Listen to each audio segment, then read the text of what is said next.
الحمدللہ رب العالمین الرحمن الحمدللہ رب العالمین الصلاۃ والسلام علی رسولہ النبی الکریم وعلی آلہ واصحابہ اجمعین الحمدللہ الذی ہدانا لہذا وما كنا لنهتدی لولا ان ہدانا اللہ رب اشرح لی صدری ویسر لی امری واحلل عقدۃ من لسانی یفقہوا قولی آمین یا رب العالمین۔ جلدی سے آپ مہربانی کریں اور یہ سارے ہینڈ آؤٹ میں نے آج بھیجا ہے، نزول قرآن کے مقاصد، فٹافٹ اپنے سامنے رکھیں۔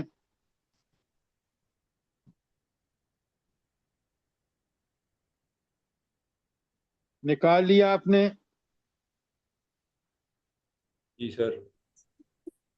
آپ مجھے ایک بات بتائیں، جتنے نزول قرآن کے مقاصد ہیں خود قرآن نے بیان کی ہیں، وہ ساری آیات ہم نے جمع کر کے آپ کو بھیج دی ہیں۔ اب مجھے بتائیں، کیا ہم نزول قرآن کے ان مقاصد کو سمجھتے ہیں اور انہی مقاصد کے تحت قرآن سے ہمارا تعلق ہے یا نہیں؟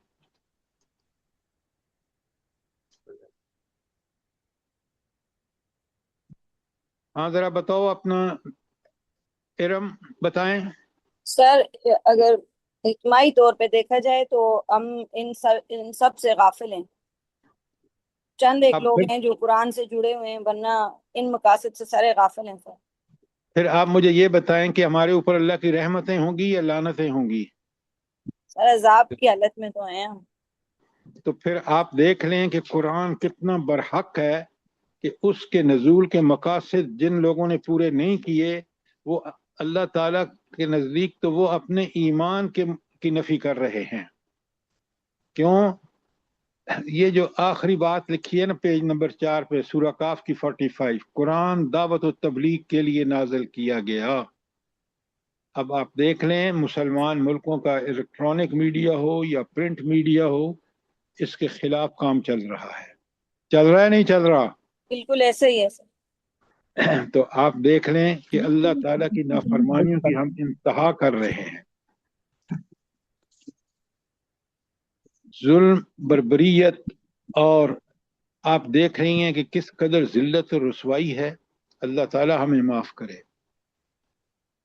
افضل چیمہ صاحب، یہ بات میں عرض کر رہا ہوں ٹھیک ہے یا نہیں؟ جی سر، 100%۔ اللہ تعالیٰ ہمیں توفیق عطا فرمائے کہ ہم قرآن کے ان مقاصد کے نزول کو اپنے لیے ممکن بنائیں۔ آمین یا رب العالمین۔ اچھا، اب اس ہینڈ آؤٹ کو پڑھیں، پرنٹ کرا کے رکھیں، اپنے عزیزوں دوستوں کو بھی پڑھائیں، گھر میں اس کو پرنٹ کرا کے اپنی اولاد کو پڑھائیں، تاکہ لوگ حقیقت میں سمجھیں کہ قرآن کس مقصد کے لیے نازل ہوا۔ سر ایک حد تک ہمیں اسماعیل کا ہمیں سامنا کرنا پڑتا ہے، جب ہم دین کی یا شریعت کی بات کرتے ہیں تو آگے سے یہ رسپانس ملتا ہے کہ بڑی مولوانی آئی۔ کیا جواب ملتا ہے؟ بڑی مولوانی آئی، مولوانی بن گئی ہے آپ۔ یہ تو مجھے سمجھ نہیں آئی آپ کی بات۔ سر جب مولوی ہوتا ہے نا، مولوی کی سمجھے۔ اچھا، ہاں، مولویانی بن گئی۔ جی سر۔ آپ سنیں، ذرا غور کریں، آپ تو قرآن پڑھتی ہیں، مجھے بتائیں کہ نبی کریم صلی اللہ علیہ وآلہ وسلم پہ کیا کیا الزام نہیں لگائے گئے؟ اگر ہم جس سے آپ نے صبر کیا اور اس کی دعوت دیتے رہے، یہی لوگ قیامت کے دن اتنے پچھتائیں گے کہ آپ کے سامنے قرآن کہتا ہے کہ یہ اللہ سے کہیں گے ایک دفعہ بھیج تو واپس۔ اللہ فرمائیں گے کہ وہ دنیا امتحان تھی، وقت پورا ہو گیا، اب بھگتو جو کچھ تمہیں لیا جا رہا ہے نتیجے کے طور پر۔ لہذا کسی بات کو بھی پرواہ نہ کریں۔ آج چلتے ہیں ریویژن کے اوپر۔ ذرا آپ مجھے بتائیں کہ آیت 141 اور 42 میں کچھ چیزوں کا ذکر ہے، وہ چیزیں کیا ہیں؟ بلا جلدی سے پڑھ کے مجھے بتائیں کہ ان 141 اور 142 میں کن چیزوں کا ذکر ہے؟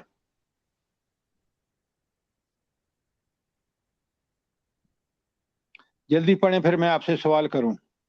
یہ سر اللہ تعالیٰ کی نعمتوں کا ذکر ہے، کھیتیوں کا، پھلوں کا، جانوروں کا، اللہ نہیں، اللہ تعالیٰ کے احسانات اور کمالات کا ذکر ہے ڈاکٹر صاحبہ۔ ربوبیت ہے اللہ کی، جی ربوبیت ہے۔ ہاں نہیں، لیکن اس سے یہ پتہ چلتا ہے کہ ہمارا رب کس کمال کی صلاحیتوں کا مالک ہے جو کسی اور میں نہیں ہے، اسی لیے وہ الہ ہے، اسی لیے اس کی عبادت کرنی چاہیے، اسی لیے اس کی غلامی کرنی چاہیے کہ ان تمام صفات کا معلوم ہے۔ اور یہاں جیسا آپ نے کہا کہ ربوبیت کے حوالے سے کچھ چیزیں بہت واضح ہیں، جی سر۔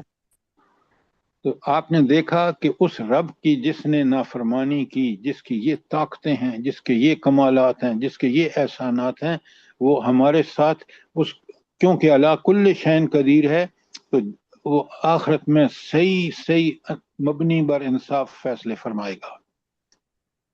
لہذا اس دنیا کو اللہ نے امتحان بنایا ہے، اس اللہ کی بات کو مت ٹالو، مت اس کی خلاف ورزی کرو، اس کے عبادت کا حق ادا کرو ہر معاملے میں۔ یہ ہے اس کا سبق۔ اچھا اب یہ مجھے بتائیں کہ بات یہ تو تھی نا 141 142، 143 میں اور 144 میں اللہ تعالیٰ نے بتایا کہ کون سی چیزیں حلال ہیں اور کون سی چیزیں حلال ہیں۔ اب آپ مجھے بتائیں کہ یہاں اللہ تعالیٰ نے کن چیزوں کا ذکر فرمایا ہے، جلدی سے پڑھ کے بتائیں۔ ارم بتائیں آپ۔ جی سر، یہ جو آیت نمبر 43 ہے، اس میں جو اللہ تعالیٰ نے بتایا کہ اس بات کا جواب دیا کہ جو وہ کہتے تھے کہ حملاؤں کے پیٹوں میں جو ہوتا ہے وہ مردوں کے لیے جائز ہے اور عورتوں کے لیے حرام ہے، تو اللہ تعالیٰ نے فرمایا کہ نہیں، ایسا نہیں ہے، یہ کون سا اصول ہے کہ اس کو مرد کھا سکتے ہیں، عورتیں نہیں کھا سکتی؟ جو چیز مردوں کے لیے حلال ہے وہ عورتوں کے لیے بھی حلال ہے۔ اور آیت نمبر 44 میں اللہ تعالیٰ نے بتایا ہے کہ جو چھوٹے جانور جیسے بھیڑ، بکری، اونٹ، گائے، یہ 8 قسم کے جانور جو ہیں ان کا گوشت جو ہے وہ حلال ہے۔ اصل آپ پہلی بات یہ کہتی نا کہ 8 چیزیں حلال ہیں، وہ کیا ہے؟ بھیڑ نر اور مادہ، بکری نر اور مادہ، اور اونٹ نر اور مادہ، گائے نر اور مادہ، یہ 8 چیزیں ہیں، 8 قسم کے چوپائے ہیں جو حلال ہیں، اللہ نے حلال قرار دیے ہیں ہر شریعت میں۔ نمبر 1۔ نمبر 2، کافروں نے یہ سلسلہ شروع کیا کہ فلاں چیز کو حرام کو کھا سکتے ہیں، وہ مرد تو کھا سکتے ہیں، حلال مرد عورتیں نہیں کھا سکتی، تو اللہ تعالیٰ نے ایسا کوئی قانون نہیں بتایا۔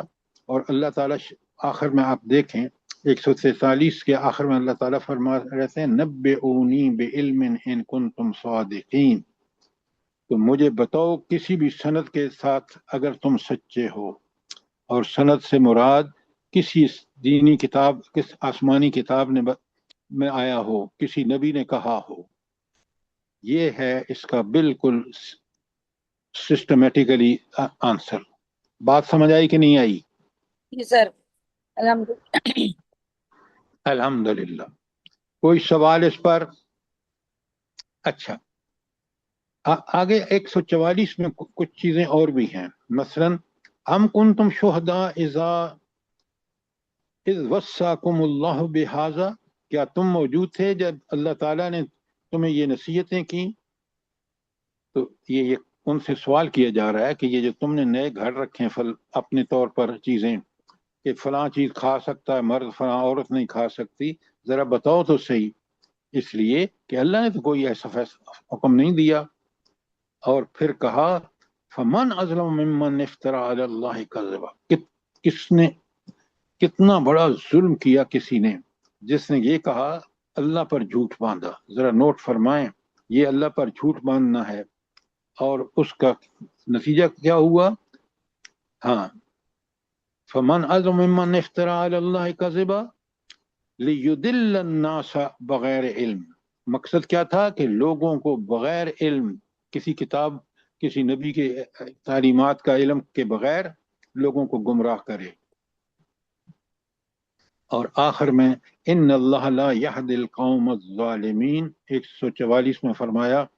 آپ مجھے بتائیں کہ اس کا مطلب کیا ہے، جلدی بتائیں، ڈاکٹر صاحبہ بتائیں۔ جو اللہ تعالیٰ پہ جھوٹ کرتا ہے، خود باتیں ہاں، بنا کے اللہ کے ذکر لگاتا ہے، وہ ظالم ہے۔ ظلم جو بھی کرتا ہے، جس قسم کا بھی ظلم کرتا ہے، یہ ایک ظلم ہے جو آپ نے بتایا ہے۔ اللہ تعالیٰ کا اس ہدایت کے حوالے سے فیصلہ ہے کہ ظالموں کو کبھی اللہ ہدایت نہیں دے گا، یہ ہے اس کا مفہوم۔ اب آ جائیے 145 میں۔ 145 میں اللہ تعالیٰ نے بتایا ہے کہ شریعت ابراہیمی میں یا اللہ کے ہاں کن چیزوں کو حرام ٹھہرایا۔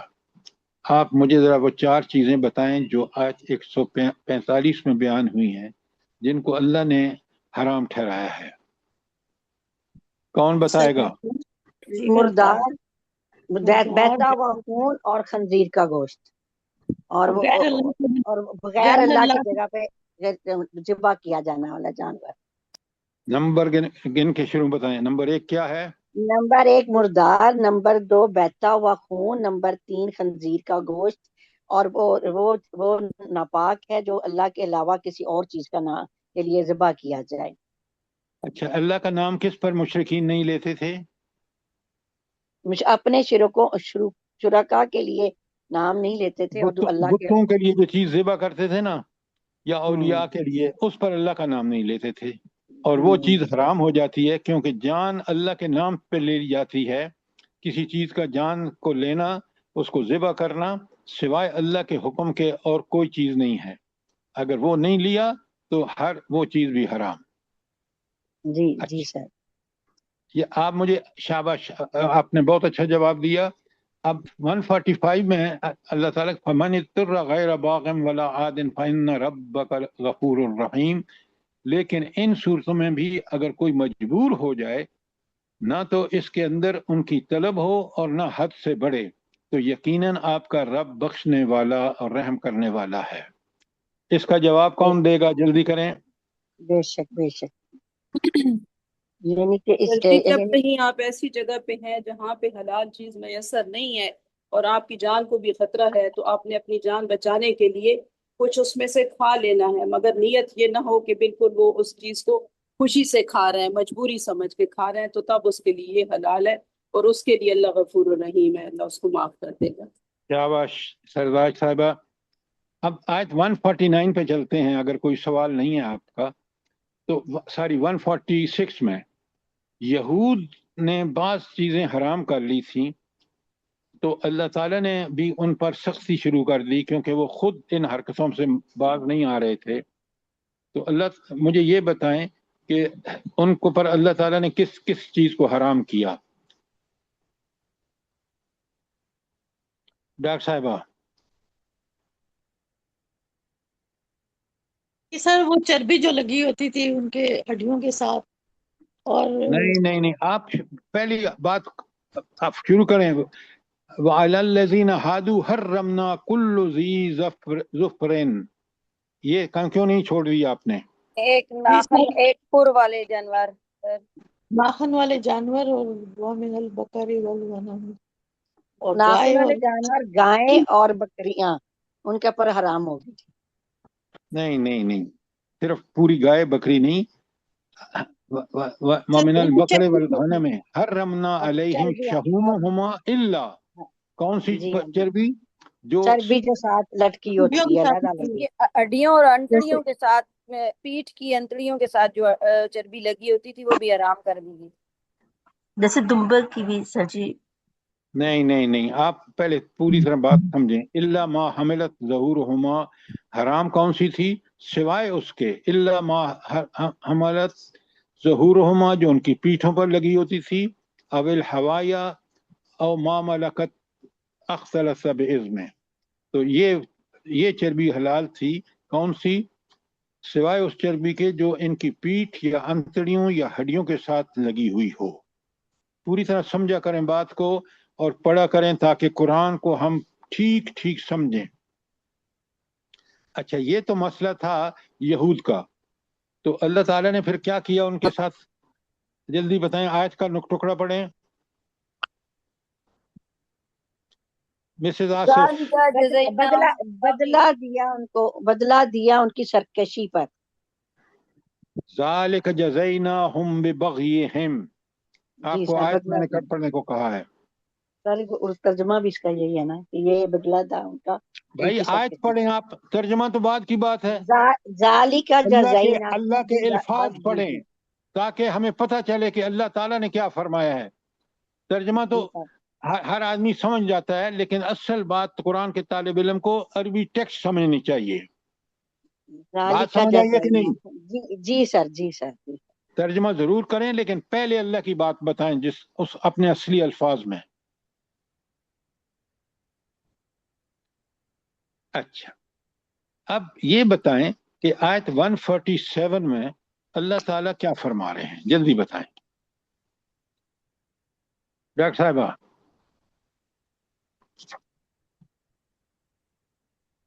اگر انہوں نے اسی طرح سے جھوٹ بولتے ہیں تو آپ کا اللہ بہت رحمت والا اور اس کی رحمت واسع ہے ہر چیز کے اوپر، اور ان سے عذاب کو کوئی نہیں ٹال سکتا.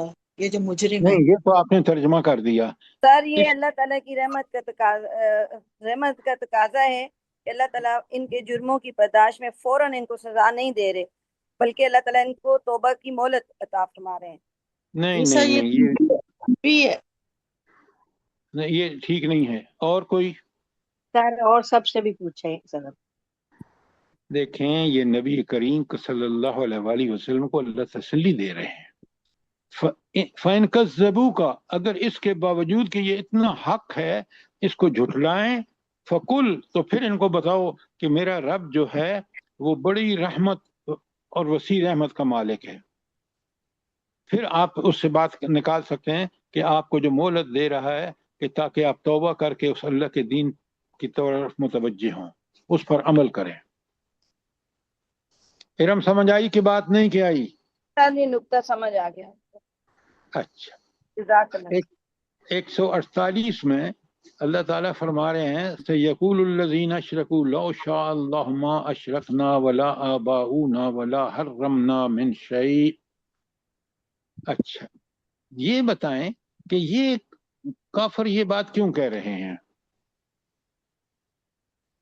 سر یہ ان جھوٹ کے بولتے ہیں، اپنے آپ کو بری ذمہ قرار دے رہے ہیں، اللہ تعالیٰ پہ الزام دے رہے ہیں کہ اگر اللہ لیکن دیکھیں نا، چاہتا. دیکھیں ایک بات آپ یہاں اچھی طرح نوٹ فرمائیں کہ یہ ان کا عذر لنگ ہے کہ حق بات کو نہ ماننا اور پھر اس کے لیے جھوٹی دلیل دے دینا. جیسے وہ کہہ رہے ہیں کہ ہم نے تو اپنے باپ دادا کو اس پر کرتے پایا، ہم اس پہ عمل کر رہے ہیں.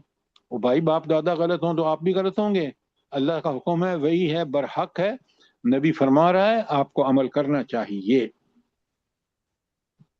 اچھا چلیں اب آخر میں چلتے ہیں. اللہ تعالیٰ کہتے ہیں 149 میں فَلِلَّهِ حُجَّةُ الْبَالِغَةُ. تو اللہ کی دلیل جو ہے نا وہ بالکل پہنچی ہوئی دلیل ہے، یعنی 100% کریکٹ اللہ کی دین ہے، اللہ کا حکم ہے، اللہ کی دلیل ہے. اچھا یہ ارم آپ مجھے یہ بتائیں کہ یہ اللہ تعالیٰ نے فَلَوْ شَاءَ اللَّهُ لَهَدَاكُمْ أَجْمَعِينَ اس کو ساتھ پڑھ لیں تو اللہ کی دلیل بالکل سچی دلیل ہے، اور اگر اللہ چاہتا تو سب کو ہدایت پر جمع کر دیتا. اس کا کیا مطلب ہے؟ سر اللہ تعالیٰ کی اس میں حکمت تھی کہ اللہ تعالیٰ نے انسان کو اختیار دیا امتحان کے لیے کہ کون میری شریعت میں میرے احکامات پہ عمل کرے گا اور کون اس کا انکار کر دے گا. تو یہ امتحان کے لیے اللہ تعالیٰ نے کیا، ورنہ اللہ تعالیٰ اگر یہ اختیار نہ دیتے تو جیسے جانور ساری اللہ تعالیٰ کی شریعت کو مان رہے ہیں اسی طرح سب انسان بھی اس کی شریعت پہ جمع ہو جاتے. یہ جو اللہ تعالیٰ نے اختیار دیا ہے امتحان، اس کا مقصد امتحان ہے انسان. بالکل آپ نے ٹھیک فرمایا.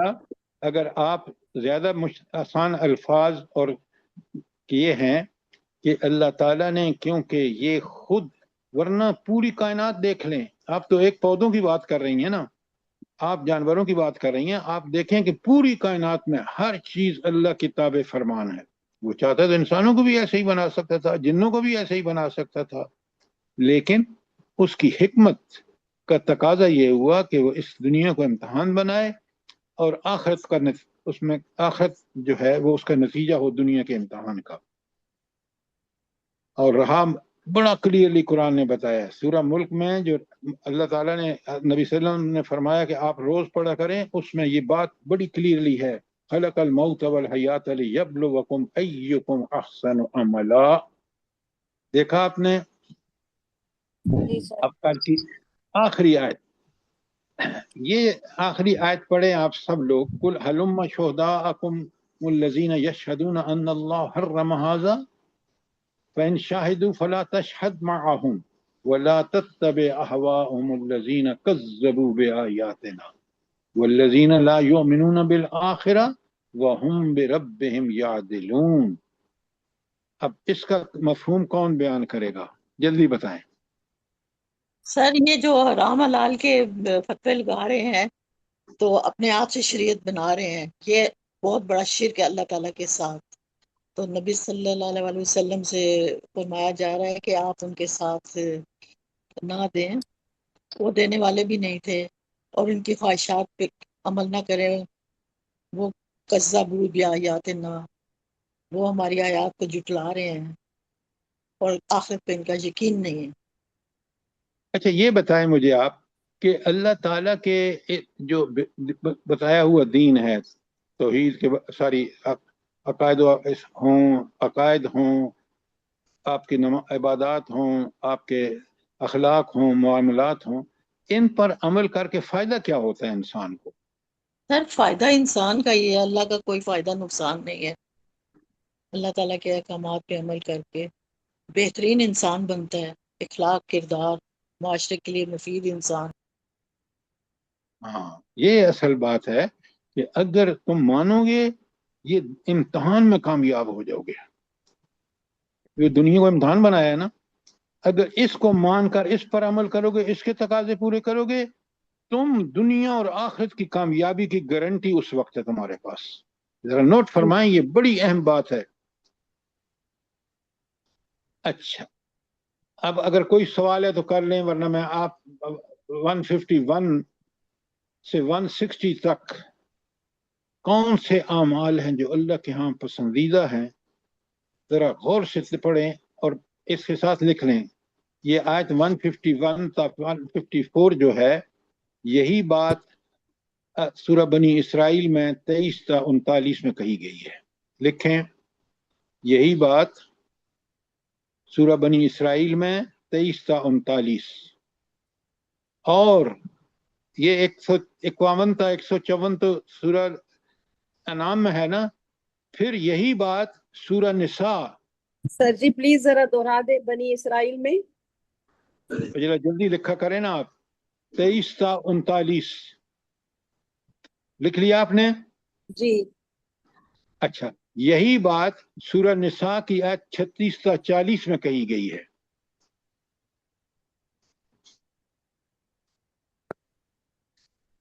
اب وہ بات 151 اور 154 میں بھی اللہ تعالیٰ نے یہاں کہی ہے, جس کو میں اب کھول رہا ہوں. تو یہ اتنا اہم ٹاپک ہے کہ قرآن میں یہ 3 جگہ بیان ہوا ہے. نوٹ کیا آپ نے؟ اچھا اب ذرا سنیں کیا کتنی اہم بات ہے. کل اے نبی صلی اللہ علیہ وسلم اعلان کر دیجئے, تعالوا اتلوا ما حرم ربکم علیکم, میں تمہیں بتاؤں کہ اللہ نے تمہارے لیے کن چیزوں کو حرام ٹھہرایا ہے.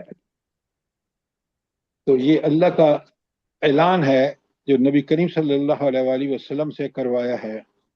اور وہ اعلان جو ہے وہ کیا ہے, اب ہم اس کی تفصیل پڑھتے ہیں.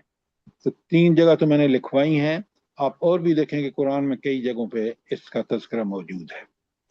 پہلی چیز جو اللہ نے حرام قرار دی ہے, اللہ تشرکوا بہ شیئا, کہ اللہ کے ساتھ کسی کو شریک نہ کرو. پہلی بات کہ شرک حرام ہے. اچھا، کوئی سوال آپ پر اس پہ؟ اب شرک کو اچھی طرح سمجھیں، شرک فی الذات، شرک فی الصفات اور شرک فی الحقوق، ان تینوں کو اچھی طرح سمجھ لیں آپ، ورنہ سوال کر لیں تاکہ آپ بالکل کلیئر ہو جائیں۔ جی سر، ٹھیک ہے، بالکل۔ اچھا، نمبر دو وَبِالْوَالِدَيْنِ احسانا، اور اپنے والدین کے ساتھ احسان کرو۔ ہر کام جس کا اللہ نے حکم دیا ہے والدین کے حوالے سے، اس کو پوری طرح بہترین انداز میں پورا کرو۔ تو دوسری چیز کیا حرام ہوئی، ذرا جلدی بتائیں؟ والدین کی ان کی نافرمانی۔ نافرمانی۔ ہاں، والدین کی نافرمانی۔ اب ذرا سوچ لیں، جن کے والدین زندہ ہیں وہ اگر پہلے کوئی کیے تو معافیاں مانگ لیں ان سے، اور آئندہ یہ حرکت ہرگز نہ کریں۔ اچھا، تیسری چیز کیا حرام ہے؟ وَلَا تَقْتُلُوا أَوْلَادَكُمْ مِنْ إِمْلَاقٍ، اور تیسری بات جو حرام ہے وہ یہ ہے کہ اپنی اولادوں کو مت قتل کرو تنگ دستی کے خوف سے۔ یہ تیسری چیز ہے کہ قتل اولاد بھی حرام کام ہے۔ اس کا جواب اللہ نے بڑا پیارا دیا ہے، نحن نرزقکم وإیاکم، ہم اپنی اولاد، ہم تمہاری اولاد کو بھی رزق دیتے ہیں اور تمہیں بھی رزق دیتے ہیں، یعنی رازق اللہ ہے۔ کبھی یہ حرکت نہ کرنا کہ تنگ دستی کی وجہ سے ان کو قتل کرو۔ کوئی سوال یہاں تک؟ شاباش۔ یہ تھی نمبر 3 حرام چیز۔ چوتھی چیز سنیں، وَلَا تَقْرَبُوا الْفَوَاحِشَ مَا ظَهَرَ مِنْهَا وَمَا بَطَنَ، اور بے حیائی کے کاموں کے قریب بھی نہ جاؤ، خواہ وہ ظاہر ہوں یا خفیہ ہوں۔ اچھا، خفیہ کی مجھے مثال دیجئے، ادھر آؤ بھائی، خفیہ کی مجھے مثال دیجئے کہ سر دلوں میں جو حسد اور کدورت اور جو گندی باتیں یہ ہوتی ہیں۔ اوپر میں نے لکھی ہے۔ سب سے بڑی مثال موبائل ہے، جی، سب سے بڑی مثال موبائل کا استعمال ہے۔ کس کا استعمال؟ موبائل کا کا۔ سر استعمال کر۔ اچھا دیکھیں، وہ تو ظاہری ہے نا، باطنی یہ ہے کہ دل میں برائیوں کو خوب سوچنا، اس کے بارے میں نعوذ باللہ کچھ ایسی اہتمام کرنا، یہ خفیہ ہے جو اللہ کو ہر حال پتہ ہے۔ اس لیے اپنے دل کو، اپنے باطن کو بھی ان تمام برائیوں سے پاک رکھیں، اور ہر وقت جب فارغ ہوں تو اللہ کا ذکر کیا کریں، زبان سے بھی اور دل سے بھی۔ سر جی دل سے غیبت کہہ سکتے ہیں، غیبت کہہ سکتے ہیں باطنی میں؟ بالکل آپ کہہ سکتے ہیں، یہ غیبت تو ایک ہے نا، جی جتنی بھی دلی قلبی بیماریاں ہیں، قلبی گناہ ہیں، اس سے باز رہیں۔ کیوں؟ اللہ تعالیٰ کو سب پتہ ہے میں کیا سوچ رہا ہوں۔ یہ بات سر سمجھ آئی؟ تنہائی کے گناہ بھی ہوتے ہیں نا، کوئی دوسرا نہیں دیکھ رہا، اللہ تو دیکھ رہا ہوتا ہے۔ ویسے لوگوں کے سامنے نیک ہیں، تنہائی میں جو مرضی کرتے پھریں، فلمیں دیکھیں، دیکھیں۔ تنہائی میں بھی وہ ظاہر ہوتے ہیں، لیکن باطن جو ہیں وہ قلبی گناہ ہیں۔ اچھی طرح نوٹ کریں۔ ہاں ہاں لکھا ہوا ہے وہاں۔ اچھا، تو اللہ آگے نمبر 4 میں کہتے ہیں، ہاں، وَلَا تَقْرَبُوا الْفَوَاحِشَ مَا ظَهَرَ مِنْهَا وَمَا بَطَنَ، یہ ہو گیا۔ وَلَا تَقْتُلُوا النَّفْسَ الَّتِي حَرَّمَ اللَّهُ إِلَّا بِالْحَقِّ، ہاں، کسی جان کو قتل مت کرو، نہ حق قتل مت کرو۔ اتنا محترم ہے انسانی جان کہ نہ حق، اور حق پہ قتل کرنے کے کیا طریقے ہیں بلا؟ حق پہ کس کو قتل کیا جائے گا؟ سر حق پہ مرتد کو قتل کیا جائے گا، زانی کو قتل کیا جائے گا، قصاص میں قتل کیا جائے گا، جنگ میں یا اسلامی نظام حکومت کے جو باغی ہوتے ہیں ان کو قتل کرنا حق کا قتل ہے سر۔ ہاں، لیکن یہ فیصلے کون کرے گا؟ یہ گورنمنٹ اسلامی کرے گی، اسلامی حکومت۔ عدالت، اسلامی عدالت۔ یہ آج کل کی عدالتیں اسلامی عدالتیں نہیں ہیں، یہ فیصلے اسلام کے خلاف کر رہی ہیں، اور ججز کو لگ پتہ جائے گا جس دن اللہ کے سامنے پیش ہوں گے، کیونکہ اللہ نے قرآن میں بار بار کہا ہے کہ عدل کے نظام کو قائم کرو۔ اچھا، یہ انہی آیات کے آخر میں، یعنی آپ دیکھیں کہ آیت 151 کے آخر اللہ کہتے ہیں ذالکم وصاکم بہ لعلکم تعقلون، یہ باتیں جن کی اللہ تمہیں وصیت کر رہا ہے۔ وصیت کو ہوتا ہے کسی نہایت کسی مسئلے پر بہت بڑی تاکید کرنا تاکہ تم عقل سے کام لو۔ اس کا کیا مطلب ہے؟ اب بڑے غور سے سنیں، اللہ تعالیٰ نے مجھے اور آپ کو عقل دی ہے، اس عقل کو کس کے تابع بنانا ہے؟ شریعت وہی تو سر، وحی کے تابع بنانا ہے، وحی کا لفظ استعمال کیجیے۔ تو اگر آپ اس عقل کو آزاد چھوڑ دیں گے اور لبرل بنیں گے اور کمیونسٹ بنیں گے اور کیپٹلسٹ بنیں گے تو پھر آپ نے اللہ کے وحی کے سامنے سر تسلیم خم نہیں کیا۔ تو اگر آپ نے یہ نہیں کیا تو آپ بے وقوف ہیں۔ اگر وحی کے سامنے سر تسلیم خم کر کے آپ کے ہر فیصلے میں اللہ کی وحی میں جو حکم آیا ہے وہ کرتے ہیں تو آپ عقل مند ہیں۔ اب بات سمجھ آئی ہے کہ نہیں آئی؟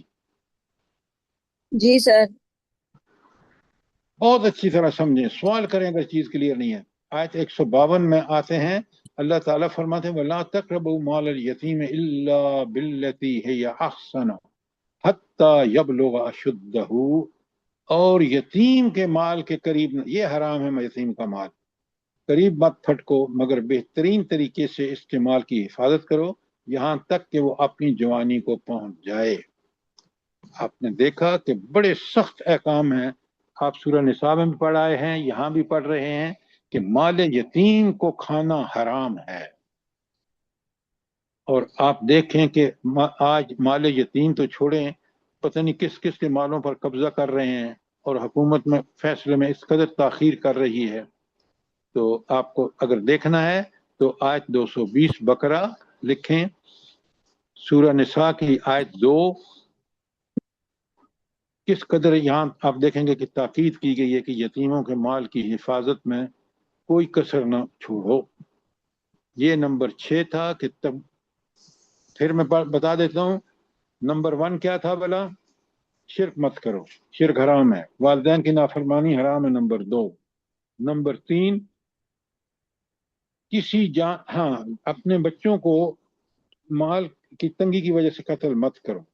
نمبر 4، فحش چیزیں چاہے ظاہر ہوں یا باطن ہوں ان کے قریب تک نہ جاؤ۔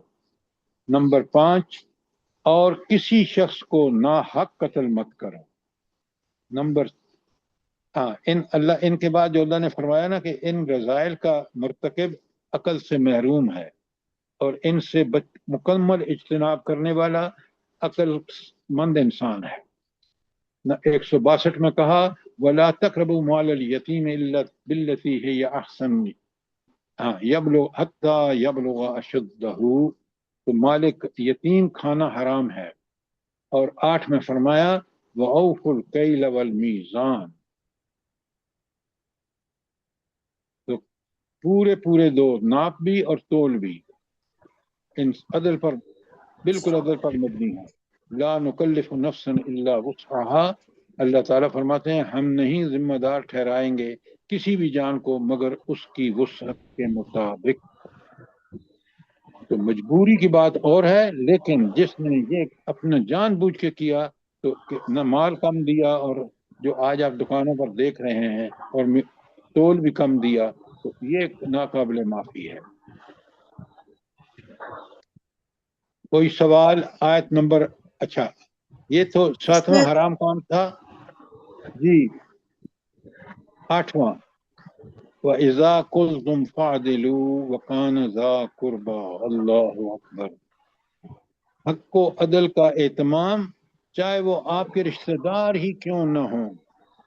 آپ دیکھتے ہیں کہ جب رشتہ دار، یہی اس وقت کا معاملہ تھا، آج بھی معاملہ یہی ہے کہ رشتہ داری میں ہم بھول جاتے ہیں کہ اللہ نے عدل کے قیام کا کتنی تاکید کی ہے۔ وہ جو ہمارے رشتہ دار کرتے ہیں، ہم کہتے ہیں اس نے ٹھیک کیا، نعوذ باللہ. اپنے بہن بھائیوں کو جب تک عدل کا نظام قائم نہیں کریں گے، ان کو بھی حق کی تلقین، ان کے لیے بھی اگر آپ ان کو سپورٹ کریں گے تو یہ حرام کام ہے. اور وَبِعَهْدِ اللَّهِ أَوْفُوا، اور اس عہد کو بھی پورا کرے جس کو آپ نے اللہ کے لیے کیا ہے. اگر یہ ایفائے عہد نہیں کریں گے تو یہ حرام ہے. یہ نمبر 9 تھا. اور ذالکم وصّا بہ لعلکم تذکرون، تو اللہ تعالیٰ کے احکامات کی غرض و غایت کیا ہے؟ لعلکم تذکرون، کہ تاکہ تم نصیحت حاصل کرو. نصیحت کا کیا مطلب ہے؟ کہ جیسا حکم دیا جا رہا ہے ویسا کرو. اچھا، تو احکامات کی غرض و غایت جو اوپر دیے گئے ہیں، اس کی غرض و غایت صرف یہی ہے کہ تم اس سے جو ہے وہ نصیحت حاصل کرو. اچھا، آگے اللہ تعالیٰ فرماتے ہیں آیت 153 میں، وَأَنَّ هَذَا صِرَاطِي مُسْتَقِيمًا فَاتَّبِعُوهُ. اچھا، اس میں مجھے ایک بات بتائیں. آیت کو تو آپ نے سمجھ لیا کہ یہی میرا سیدھا راستہ ہے، تو لہذا تم اسی کی اطاعت اتباع کرو. لیکن یہ ذرا مجھے بتائیں، اب آپ کے ٹیسٹ ہے کہ ان ھذا صراطی مستقیما، اس میں اہم لفظ کون سا ہے؟ جلدی بتائیں. سر صراطی ہاضا میرا ہاضا راستہ، صراطی سر بہت مستقیم. اچھا کہا ڈاکٹر صاحبہ، بہت اچھا. صراطی میرا راستہ، اللہ کا راستہ وہی مستقیم ہے، اسی کی اتباع کرو. آپ اچھا طالب علم وہ ہے کہ جو صراطی کو پکڑے کہ یہ اصل نقطہ. بھائی اللہ کا راستہ ہی سیدھا راستہ ہے، باقی سارے راستے ٹیڑھے ہیں، چاہے انسان مین میڈ ہوں، چاہے کیپٹلزم ہو، سوشلزم ہو، کمیونزم ہو، کوئی بھی نظام ہو. جی سر.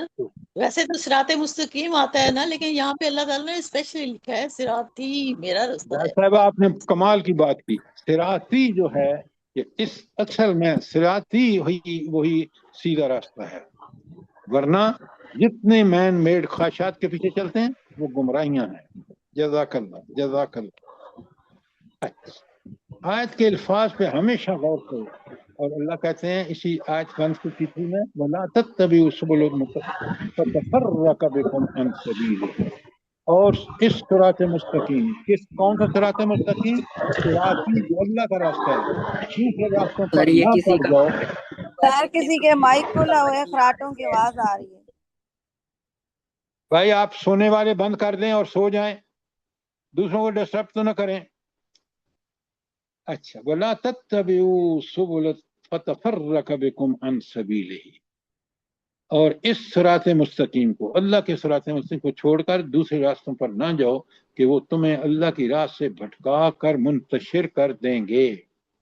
آج دنیا دیکھ لیں جس عذاب میں گرفتار ہے وہ اللہ کے راستے کو چھوڑنے کی وجہ سے ہے اور متفرق راستوں پر چل رہے ہیں. اچھا، اب ذرا آپ بڑے غور سے اگلی آیت کو، اس ٹکڑے کو سنیں 153 کے. ذالکم وصاکم بہ لعلکم تتقون.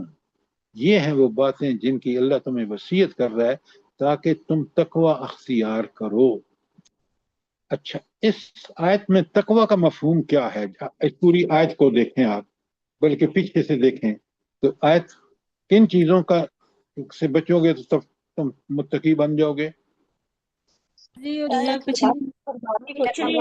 پچھلی 9 پوائنٹس جو بیان کیے ہیں اس کے بارے میں بھی ہیں ساتھ کے. 9 پوائنٹ نہیں ہے، 10 پوائنٹ ہیں. آخری 10 پوائنٹ ہے پوائنٹ ہیں ھذا صراطی مستقیم اور یہ فاتبعوہ. راستہ ہے. اگر ان پوائنٹس کو پکڑ لو گے، ان پر عمل کرو گے اور ان کے خلاف نہیں کرو گے تو تم تقوی کی روش پر ہوگے. اور متقی کو کیا ملے گا بلا؟ اس تقوی اختیار کرنے کا انعام کیا ہے؟ جنت ہے، وہ عدت للمتقین. ہاں، یہ جنت تیار ہی متقین کے لیے کی گئی ہے۔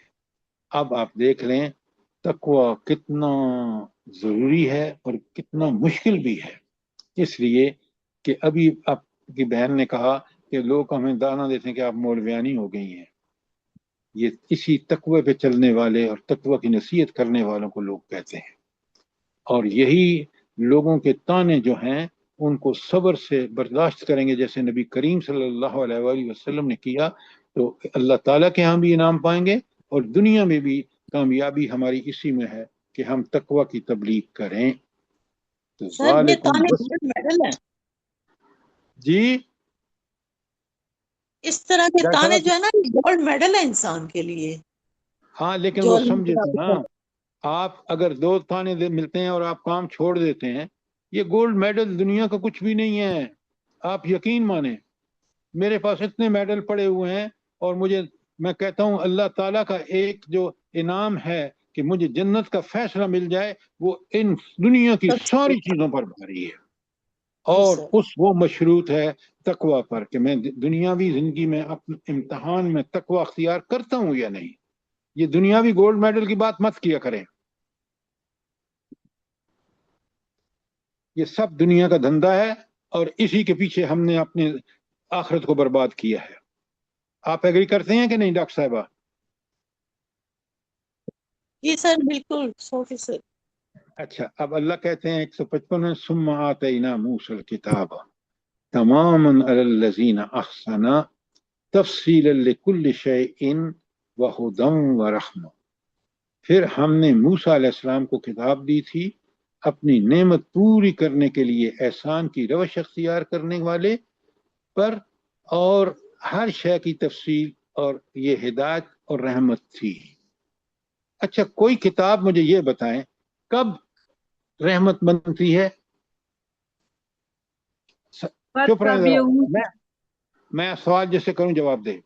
ہاں جی، آپ اعجاز میر صاحب بتائیں یہ کب کوئی کتاب رحمت بنتی ہے؟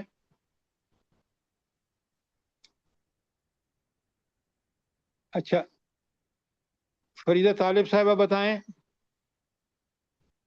خالد بھائی بتائیں، جلدی بتائیں۔ بلقاء ربہم یؤمنون، ان لوگوں کے لیے ہے۔ ہاں، لیکن اگر آپ یہ کہیں کہ اگر اس کتاب سے، وہ بات آپ کی ٹھیک ہے، اگر اس کتاب سے اس نے ہدایت حاصل کی ہے پھر وہ رحمت کا مستحق ہے، اگر اس کتاب کے خلاف کیا ہے تو اللہ کے ہاں لعنت کا مستحق ہے۔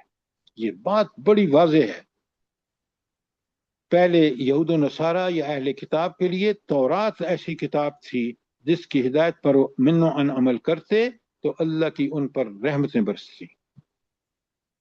لَئِن شَكَرْتُمْ لَأَزِيدَنَّكُمْ، سورہ ابراہیم میں اللہ نے فرمایا کہ اگر تم شکر کرو گے تو کتاب کا شکر یہ ہے کہ آپ اس کو، اللہ کی کتاب قرآن کو، آج میں نے آپ کو بھیجا ہے قرآن، نزول قرآن کے مقاصد آپ بڑے غور سے پڑھیں، پورے قرآن سے آیات آپ کے سامنے ہیں، اور سمجھیں کہ نزول قرآن کا مقصد کیا ہے۔ اگر نہیں سمجھا تو قیامت میں ہم بڑے خوار ہوں گے۔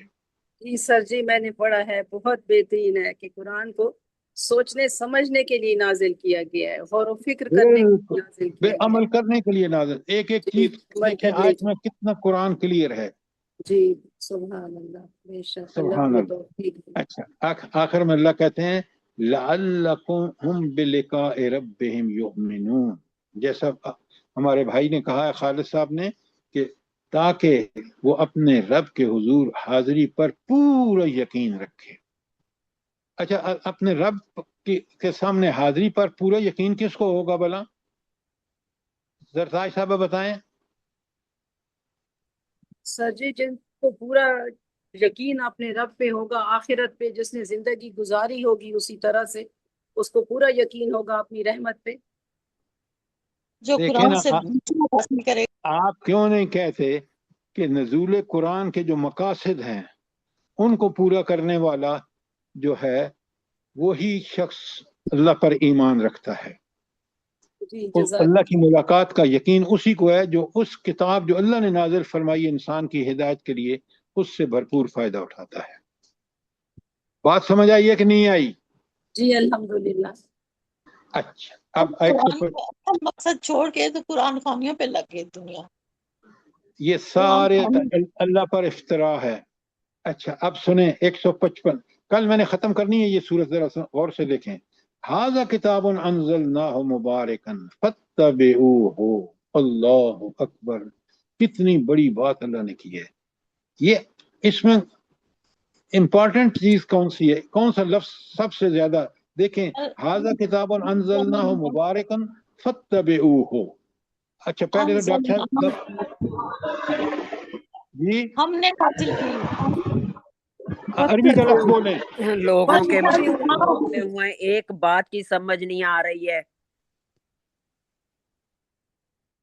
یہ آج آپ نے لیٹ کیوں جوائن کیا ہے؟ جی یہ ہماری بہن نے جرمنی سے لیٹ جوائن کیا ہے. جی سر سوری. اچھا اب بڑے غور سے سنیں، ڈاکٹر صاحب نے بالکل ٹھیک کہا. انزلنا کس یعنی اس کا نازل کرنے والا اللہ تعالی ہے جو انسان کی ضروریات سے سب سے زیادہ واقف ہے. ظاہری ہوں باطنی ہوں، فکر کو پاک کرنا ہو عمل کو پاک کرنا ہو، لہذا اسی نے کتاب نازل کی ہے. انزلنا ہو اور پھر آگے کہا مبارکن، یہ بڑی برکت والی ہے، اس پر عمل کرو گے تو برکتیں ملیں گی. اور لہذا برکت حاصل کرنے کے لیے کیا کرنا پڑے گا، جلدی بتائیں. فاتبعوہ.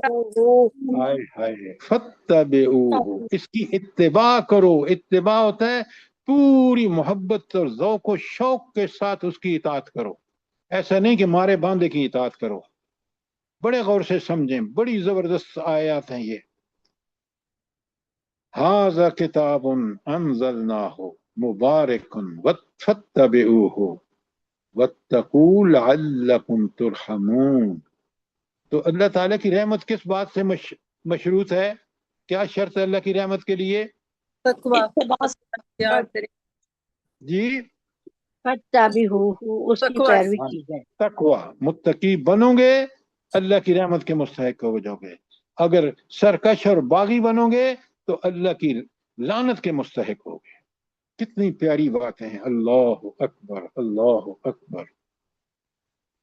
تو کتاب اللہ نے نازل کی اور بڑی برکت والی ہے اس شخص کے لیے جو اس کی اتباع کرتا ہے، اور جب اتباع کرتا ہے تو اس میں تقوی پیدا ہوتا ہے اور پھر وہ اللہ کی رحمت کا مستحق ہو جاتا ہے.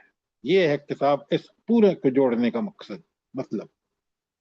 کوئی سوال آئے تھے 155 کے بارے میں؟ اللہ کہتے ہیں 156 میں ان تقولوا انما انزل الکتاب علی طائفتین من قبلنا. مبادہ تم یہ کہو کہ کتاب تو بس اتاری گئی تھی ہم سے پہلے کے دو گروہوں پر. کیا مطلب ہے اس کا؟ یہود اور نصارہ سے. ہاں بالکل آپ نے ٹھیک کہا کہ آپ نے اللہ تعالیٰ سے آپ اس دن یہ کہہ سکتے ہیں کہ اللہ آپ نے تو کتاب بھیجی ہے یہود و نصارہ پر، ہمیں تو اب قرآن آ گیا، کامل و اکمل قرآن جس میں ساری کتابوں سابقہ کتابوں کی تفصیلات موجود ہیں. تو لہٰذا اب فقط جاءکم بشیرم و نذیر، تمہارے پاس آ گیا ہے اب، اور اس نے قرآن اللہ نے دے دیا، پھر اللہ نے اس قرآن کی حفاظت بھی فرما لی.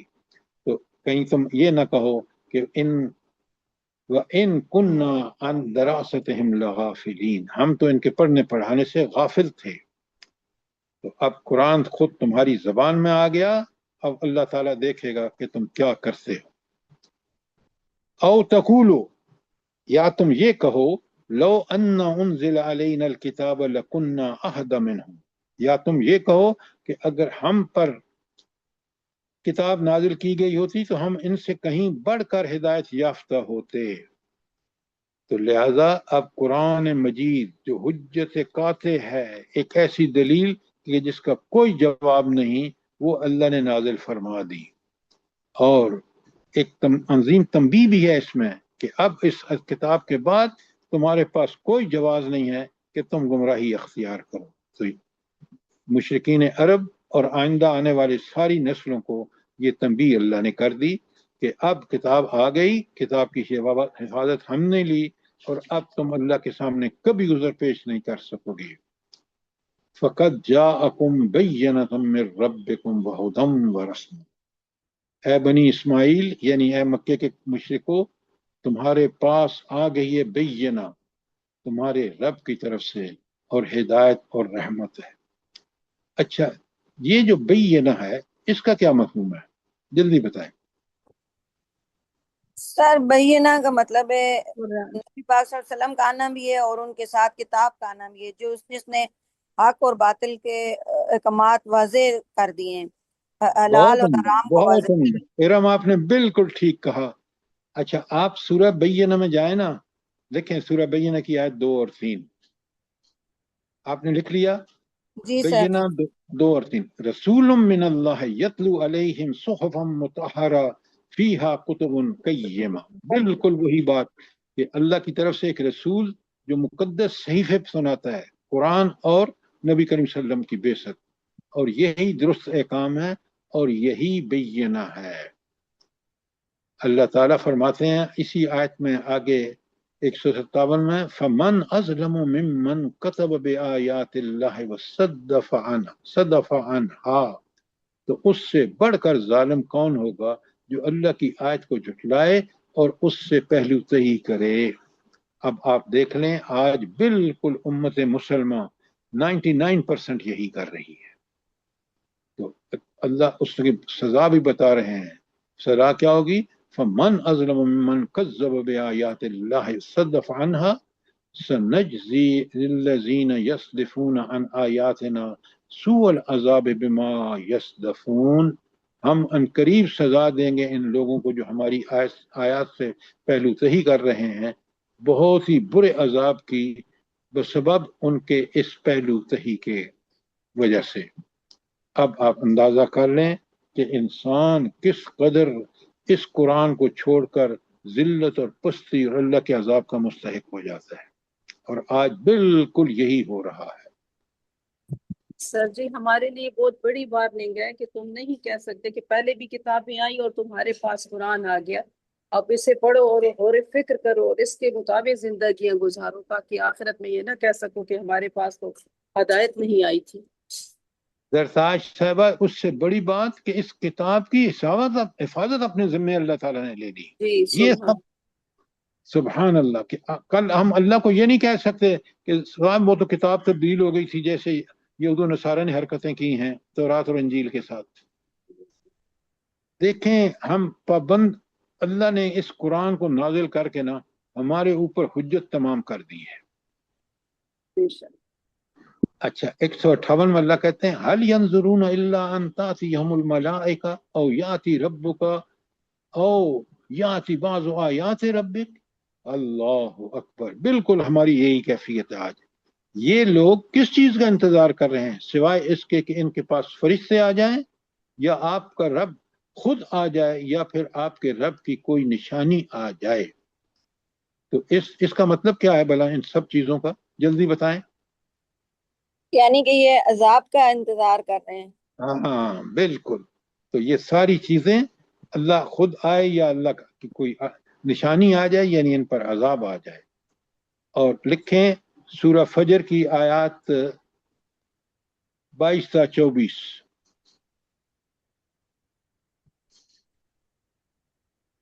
جب ظہور قیامت ہوگا نا تو اللہ ایک ایسی عدالت، ذرا اس کی دیکھیں، شان اللہ کی دیکھیں، وَجَاءَ رَبُّكَ وَالْمَلَكُ صَفًّا صَفًّا،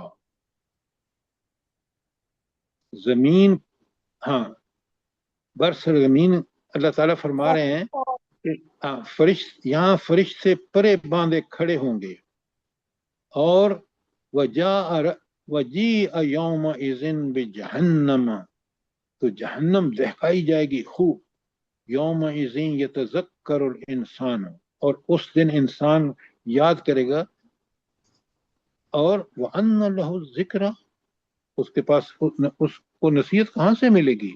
بھائی دنیا میں اس نے قرآن بیچ کے قرآن نصیحت ہی تو ہے، اور اس نے بار بار بتایا کہ دنیا امتحان ہے، عمل کر لو، اللہ کے احکامات کی پابندی کر لو، اس کی خلاف ورزی اور سرکشی نہ کرو۔ جب تم نے کی ہے تو اب بھگتو اس بات کو. اور اللہ کہہ رہے ہیں، فرما رہے ہیں کہ لم تکن امت من قبل او کسبت فی ایمانہا خیرا، جو پہلے سے ایمان نہیں لا چکا تھا اس نے اپنے ایمان میں کچھ خیر نہیں کما لیا تھا. تو ایمان لاؤ. اور اچھا، ایمان کی حقیقی تعریف ذرا کون کرے گا؟ آپ میں سے کوئی کر دے،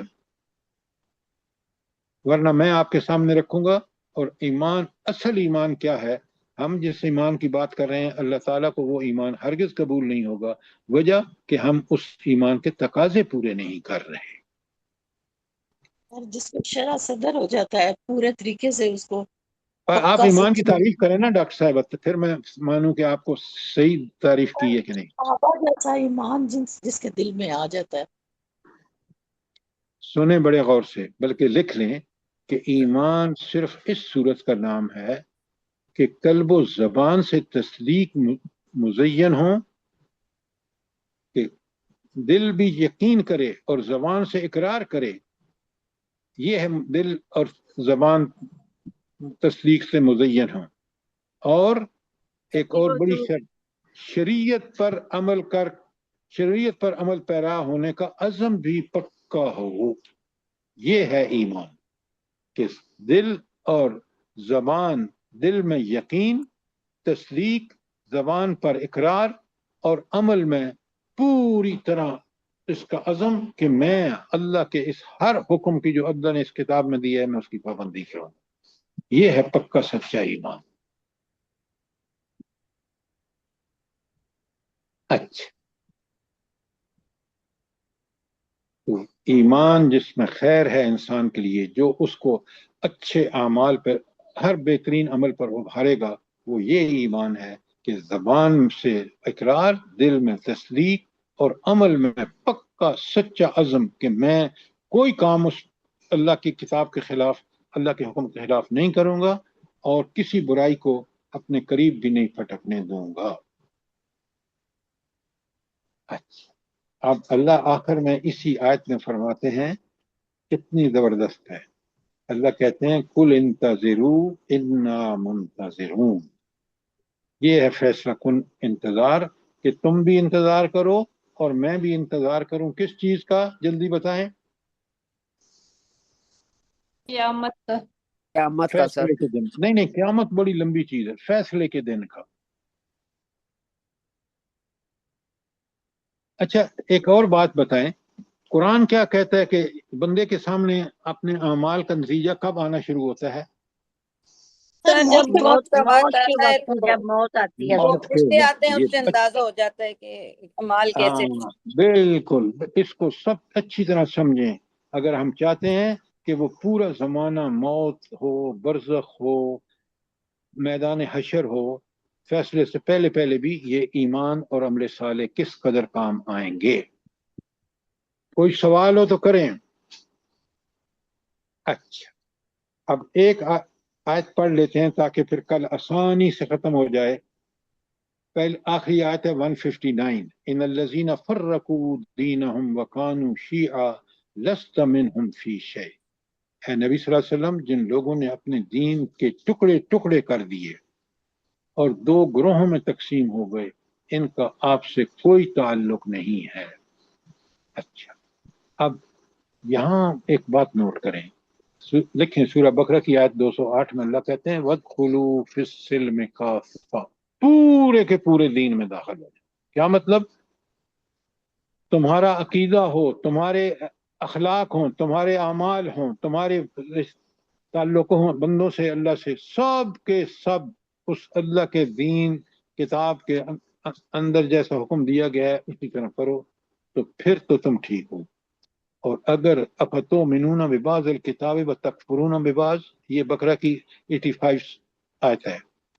افتؤمنون ببعض الکتاب وتکفرون ببعض، قرآن کے کچھ حصے پر عمل کرتے اور کچھ کو چھوڑ دیتے ہو، جیسے آج ہم کر رہے ہیں کہ کبھی کبھی دی چاہ تو نماز پڑھ لی تاکہ مسلمان کا لیبل بھی ہم اپنے اوپر قائم رکھنا چاہتے ہیں، لیکن 5 وقت کی نماز اور وہ بھی اقامت صلاۃ نہیں ہوگی تو آپ مطلوبہ قسم کے انسان بن ہی نہیں سکتے. کیوں؟ کہ انہیں آپ نے تو اس میں ڈنڈی ماری جس کا حکم اللہ نے 5 وقت دن میں روزانہ دیا ہے.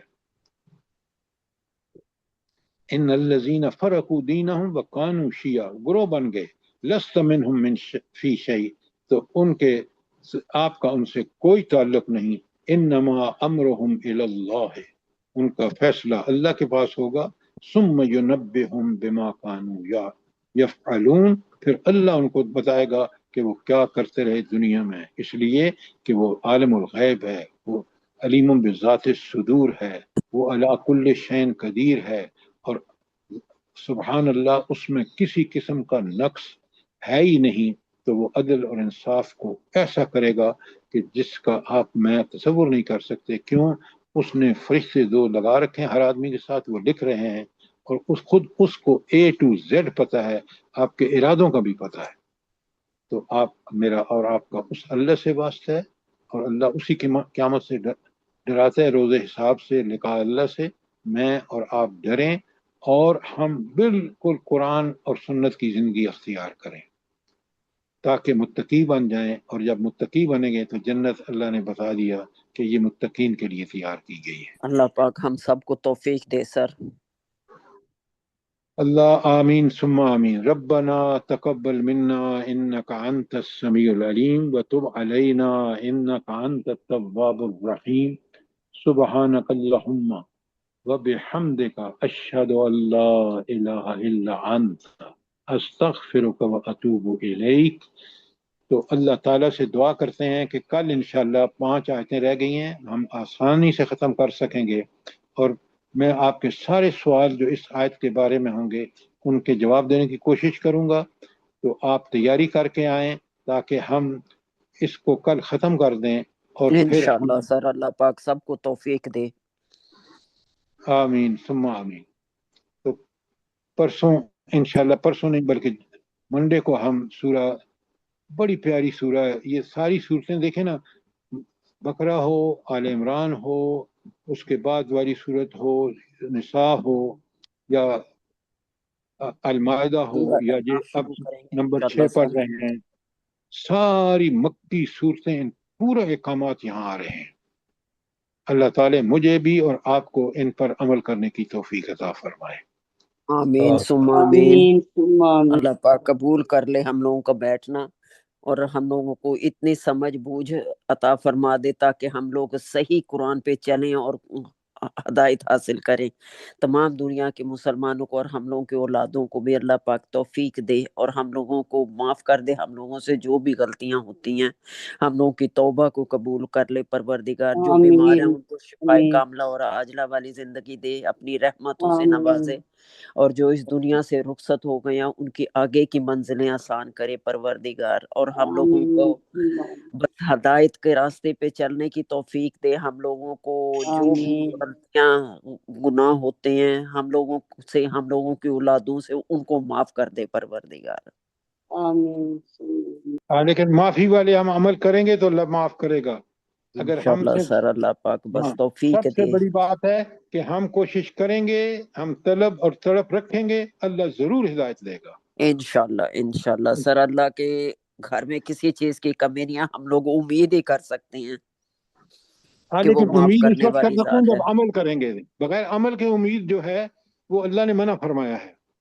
بالکل سر توفیق دے پروردگار ہم لوگوں کو سب کو عمل کرنے کی. آمین ثم ہم آمین. لوگوں جزاک کی اللہ.